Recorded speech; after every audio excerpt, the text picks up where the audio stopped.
Hey everyone, welcome back to the Deep Dive. We're all about getting to the heart of complex topics, really efficiently, without getting bogged down in the details.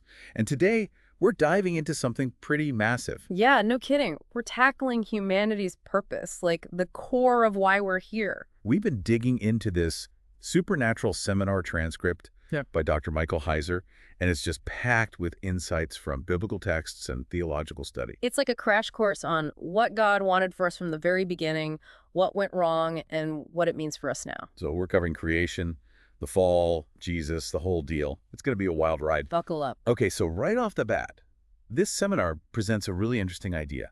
It says that fundamentally, God desired an earthly family to be with him forever. And that makes a lot of sense when you consider that God already has a family in the supernatural realm. Right. We see these references to the sons of God in the Old Testament, often interpreted as angels or heavenly beings. So the idea is that God has always had this family in the spiritual realm, and he desired a similar connection, a family of embodied beings here on earth. So creation wasn't just a random act, it was intentional with us in mind. Yeah, we weren't an afterthought. The world was made for us. And it wasn't just about our existence, it was about our enjoyment. This source material really emphasizes that. Totally. We were supposed to savor creation, care for the earth, and actually extend the goodness of Eden outward, partnering with God in that process. Almost like we were meant to be co-creators in a way. Exactly. Okay, so let's talk about Eden. We often think of it as this nice garden, but this deep dive suggests it was something much more.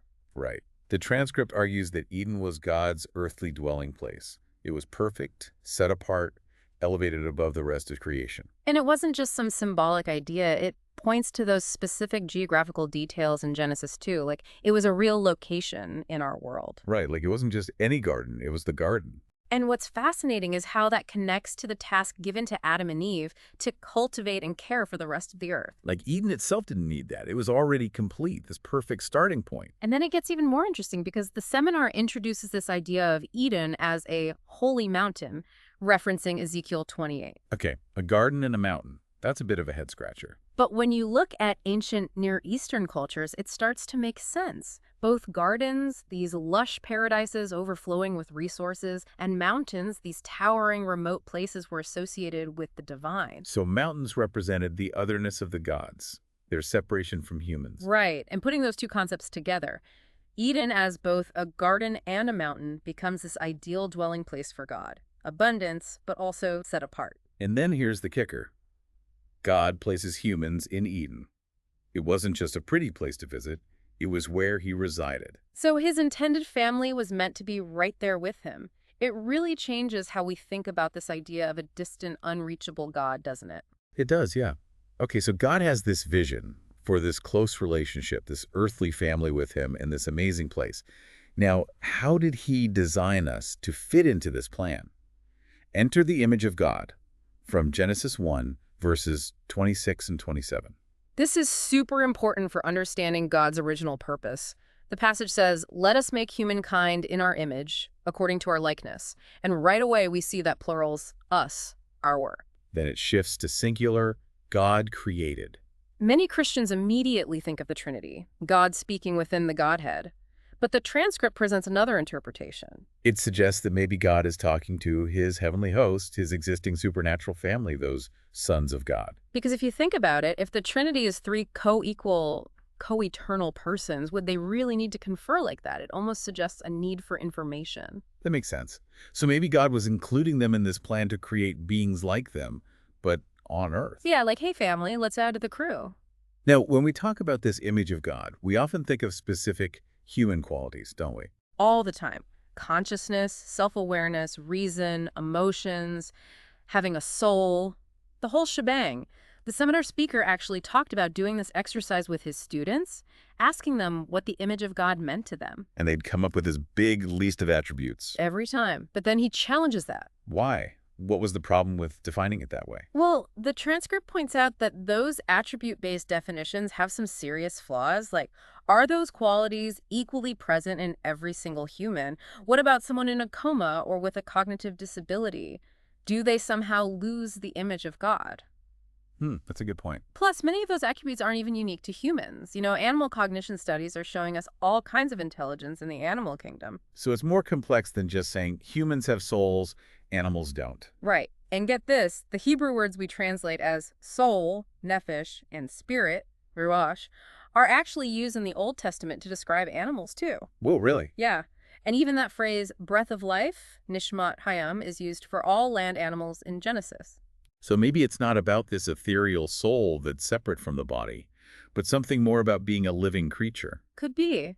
So if the image of God isn't just a bunch of qualities, what is it? Right, if we're not just walking lists of attributes, what are we? Well, the seminar proposes that the image of God is more about function, about a role, rather than inherent qualities. Like we were created to function as God's imagers, his representatives. Exactly. We're his agents here on earth. Yep. It's not just about what we are, but what we do. That's a pretty big shift in perspective. It is. And the transcript backs this up by digging into the meaning of the Hebrew preposition bet, which is often translated as in, like in the image, betzilin. Okay, so how does that connect to function?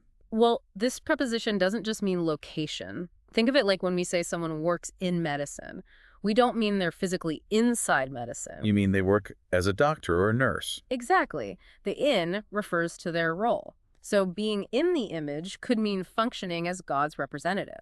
I like that. It's like we're wearing a uniform representing something bigger than ourselves. And that ties in perfectly with the idea of bearing God's name responsibly. Right, that commandment. You shall not take the name of the Lord your God in vain. The transcript points out that the Hebrew verb nasa, translated as take, can also mean to bear or to carry. So it's not just about saying the name wrong.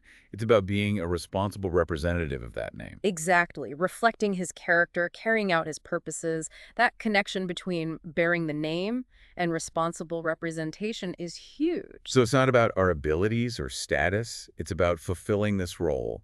We're all imagers of God, period. And that goes against all the ways we try to divide and categorize people. The speaker even used the word tribalism. Yeah, we create all these little groups and hierarchies. It goes against God's original vision of a unified humanity, all created in his image. We're all family. Okay, but we know things didn't stay perfect, right? Yeah. What about the rebellion, the fall?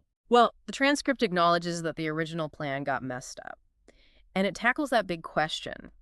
If God knew this would happen, why'd he allow it? Yeah, that's a tough one. And the analogy used is pretty interesting. It's the genie from the X-Files. Okay, I'm not sure I follow. Well, the idea is that if God wanted to eliminate evil completely, he'd have to get rid of free will. Ah, because we couldn't really choose good if we weren't also free to choose bad. Right. And free will is a communicable attribute of God. It's something he shared with his imagers. You can't have genuine relationship without the freedom to choose. So he knew there was a risk, but he created us anyway. Because for God, the good of having a family, of experiencing that love and partnership, outweighed the potential for suffering. It doesn't mean he wanted us to suffer, though. No, the transcript makes it clear that he hates evil and suffering. His whole plan is about bringing those estranged imagers back into his family and about alleviating suffering in the meantime. That's where Jesus comes in, right? Absolutely. Jesus is presented as the perfect image of God, the ultimate representative.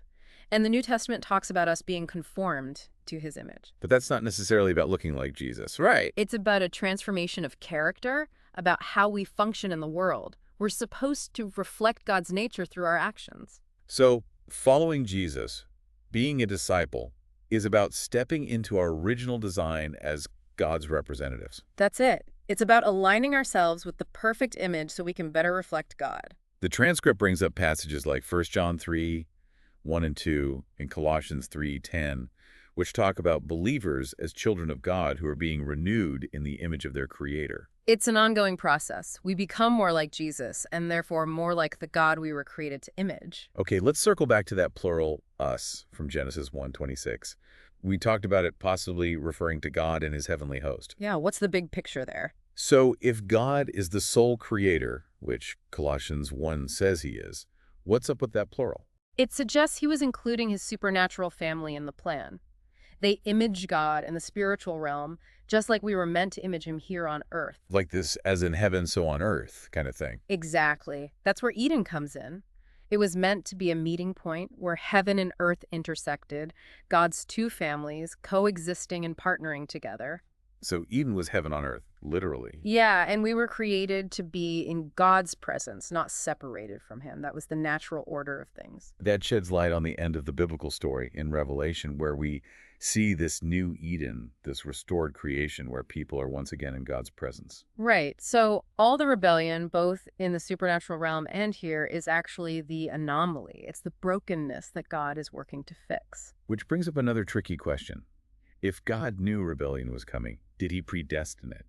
Did he somehow want all the suffering that followed?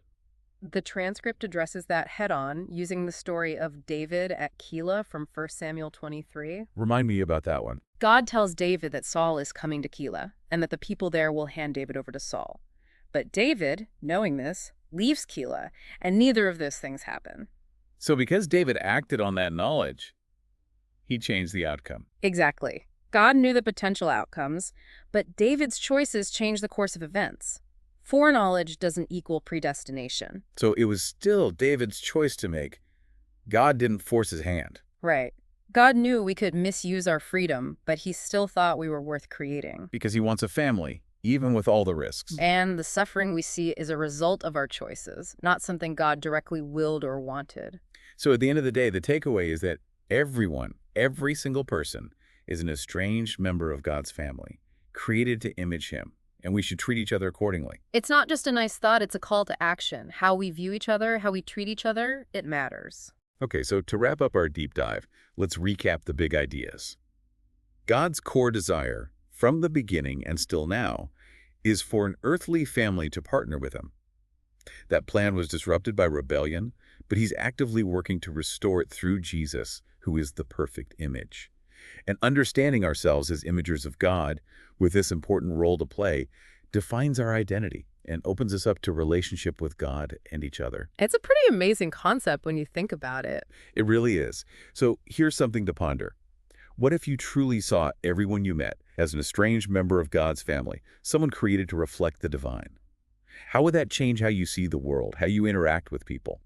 Think about your own role as an imager of God in your everyday life, in your own little corner of the world. It's a concept with huge implications. And we encourage everyone listening to dig deeper into this. Check out the source material, explore these ideas for yourself. Thanks for taking this deep dive with us, folks. We'll see you next time. Yeah.